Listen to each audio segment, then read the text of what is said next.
तो पवन सिंह की पत्नी भी पहुंच चुकी हैं। पवन सिंह पहले ही कोर्ट परिसर के अंदर पहुंच चुके हैं और ये देख रहे कि इस पर जिस तरीके से तलाक की अर्जी के बाद आज दोनों ही पक्ष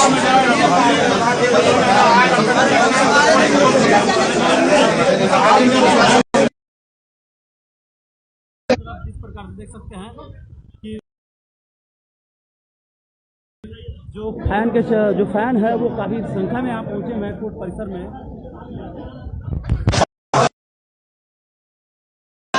व्यवहार परिसर में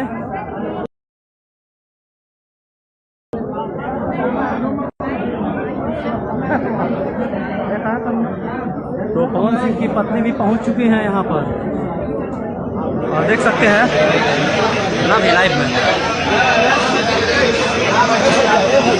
हाँ, पत्रकार तो लगातार अपडेट हम देते रहेंगे आपको। फिलहाल अभी इतना ही रोकते हैं क्योंकि अभी अंदर कोर्ट में दोनों ही पक्ष जा चुके हैं।